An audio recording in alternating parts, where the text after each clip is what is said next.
All right, so welcome back. We've watched the Browns draft tonight. We've watched the pick. We had to say about that. Let's just talk a little bit about who we didn't get. And I think that who wants to start off with that? Why don't you take it? Yeah, why don't you take it?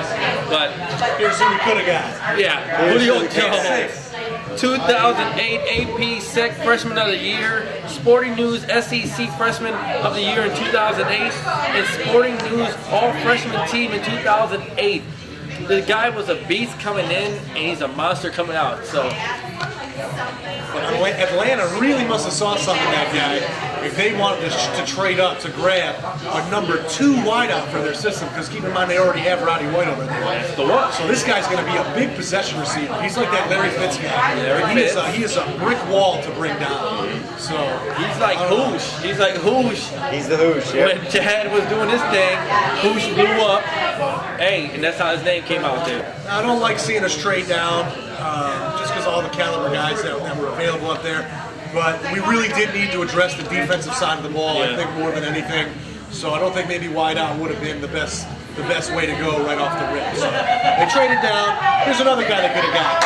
Prince Amukamara. All right, he's a defensive back. Hey, nice job on his name, by the way. I think I got it right after he became a New York Giant. Well, he's a DB, 6 foot, 206 pounds from Nebraska. His film is amazing. He's a shutdown corner.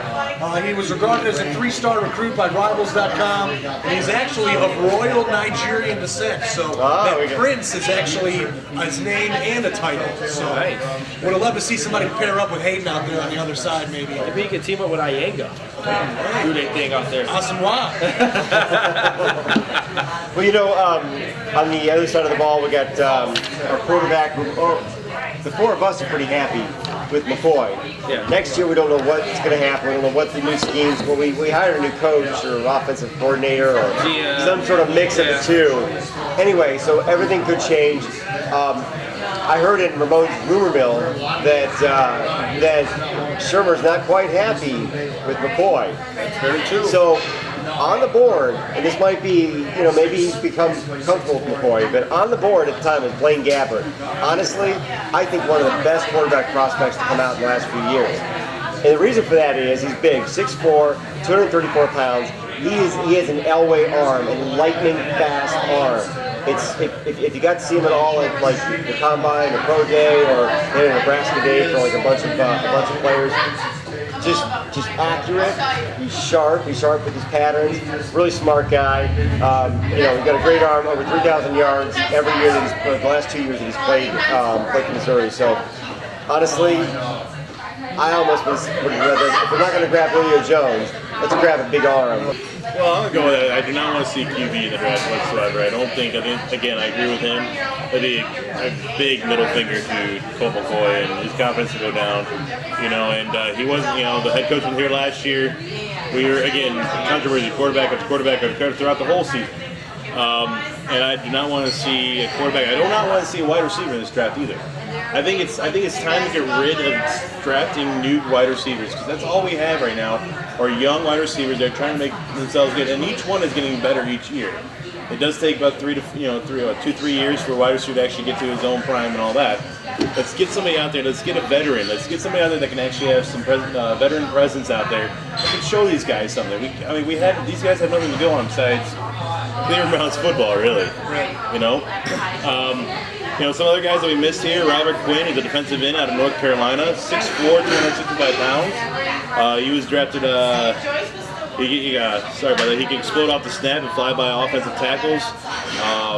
He's got great strength, opponent of attack, and he's first team All ACC. Named the ACC's Brian Piccolo Award winner. Also, this guy is fast. Coming from an ACC school, you don't really see a lot of top-ranked ACC schools going very high in the draft. And an interesting thing about him is he actually had brain surgery that he went through, and he overcame. He overcame the recovery and everything to get back in the game and to play and to be a very effective player. So that takes a lot of courage, and that's facing things that most players don't. And for a defensive end to come out of an ACC school like UNC, who really doesn't get those playoff, those bowl chances as most teams do, I mean, he's something special, and the Rams saw something in that in him right now.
Last year, last year we won the wing champion of Lorain County. Nice. By Pulse Magazine.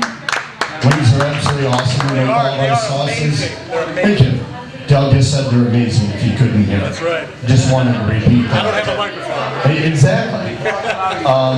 We make all of our wing sauces ourselves. We do not buy any of them pre-made. We make a lot of our sauces from scratch. We do have entertainment. It ranges everything from classic rock to more modern stuff, to karaoke. This Saturday we're doing an 80s party with the DJ, so that'll be fun. Hopefully people will come dressed in costume. I love the 80s. Oh yeah.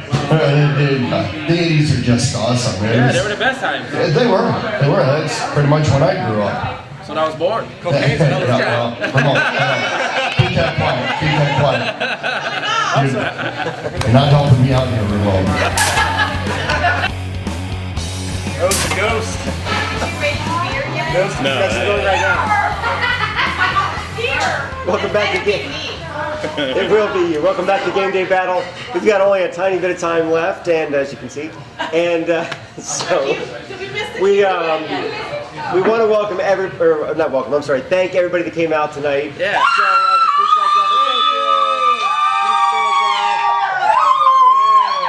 we're humbled and very happy, so thank you to everybody. And a quick raising of the beer to everybody that's here. Thank you. And the owner, the bartender, everybody.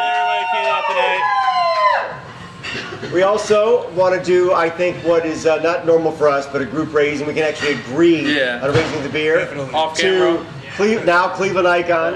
No, on camera. Can you learn it? Can you learn it finally? Hold on. DST, show them how it's done. Just like this. That's pro. That's pro. Oh, now. So raising of the beer to Peyton Hillis, the new Cleveland Icon, on the cover of Madden. Yeah! There you go, boy. Congratulations Thank to you, you. Peyton Hillis. Cleveland rocks, baby. Hillis! We gotta bring Sal in. We gotta bring Sal in for a little bit too. Where's Salad? No, we're gonna bring in. Give me a shout out. Give me a raising a beer. You individually. What you want to raise your beer to? Everybody knows what mine's gonna go to.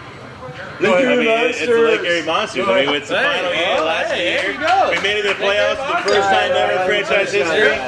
I mean, those boys worked hard and best home record in the whole AHL this year. Congratulations. I like that. Thanks to all the fans that came out and saw us this year. Yep. Other than that, I mean, always makes room for next year, huh? All right, guys.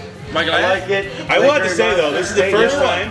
This is the first time that we're all drinking different types of beer. I'm not gonna lie. Normally we're Great Lakes only. Great Lakes, yeah. It's Great Lakes. usually Straight today. we're outside of our norm here. You got nothing? Got I'm nothing. gonna raise my beer to Mike and Diana. Congratulations on doing Get it in. DSC got anything for me? I'm good, man. All right, well, we'll see you guys next week. There you go. Thanks a lot. Everybody battle on. All right, so I don't know. Thanks again, everybody.